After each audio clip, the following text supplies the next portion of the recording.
Hello, അപ്പോൾ ഞാനിന്ന് ഉണ്ടാക്കാൻ പോകുന്നത് മക്രോണി വെച്ചിട്ട് ഒരു ചട്ടിപ്പത്തിരിയാണ്.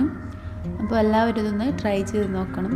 അപ്പോൾ നിങ്ങൾ ആദ്യമായിട്ട് എൻ്റെ വീഡിയോ കാണുന്നെങ്കിൽ നിങ്ങളൊന്ന് പോയിട്ട് സബ്സ്ക്രൈബ് ചെയ്യുക, അതിന് തൊട്ടടുത്തുള്ള ബെല്ലൈക്കൺ കൂടി പ്രസ് ചെയ്യുക. അപ്പോൾ ഞാനിടുന്ന പുതിയ വീഡിയോസൊക്കെ നിങ്ങൾക്ക് കിട്ടും. അപ്പോൾ നമുക്കിത് ഉണ്ടാക്കുന്നത് എങ്ങനെയാണെന്ന് നോക്കാം. അപ്പോൾ ഞാൻ ഒരു പാൻ വെച്ച് കൊടുത്തിട്ടുണ്ട്. ഇതിലേക്ക് നമുക്ക് ആവശ്യത്തിനുള്ള ഇൻഗ്രീഡിയൻസൊക്കെ ചേർത്ത് കൊടുക്കണം.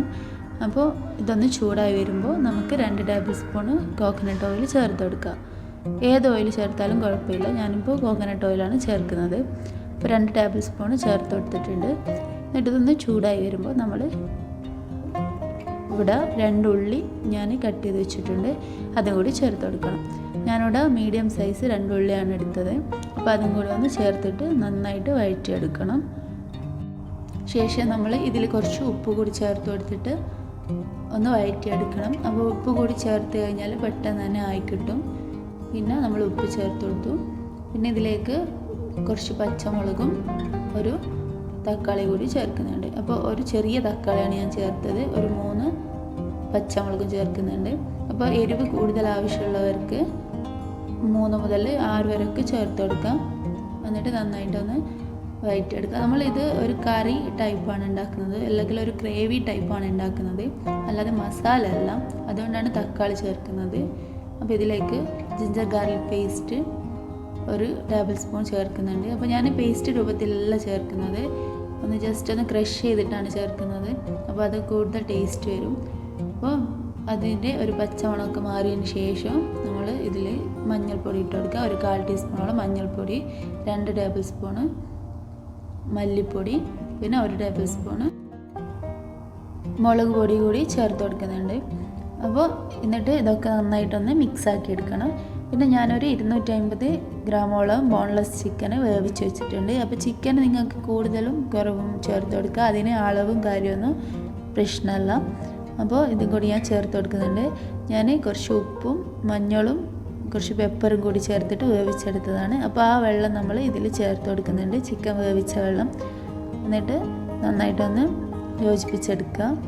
എന്നിട്ട് നമുക്ക് ഇതിൽ മക്രോണി ചേർത്ത് കൊടുക്കണം. ഞാനൊരു 3 കപ്പ് മക്രോണി വേവിച്ചെടുത്തതാണ് ഇതിലേക്ക് ചേർക്കുന്നത്. അപ്പോൾ ഒരു മീഡിയം സൈസ് ചട്ടിപ്പത്തിരി നമുക്ക് ഇതിന് കിട്ടും. അപ്പോൾ ഈ ഒരു അളവിൽ ചേർത്ത് കഴിഞ്ഞാൽ എന്നിട്ട് നന്നായിട്ടൊന്ന് മിക്സ് ആക്കിയതിന് ശേഷം നമ്മൾ ഫ്ലെയിം ഓഫ് ചെയ്യാം.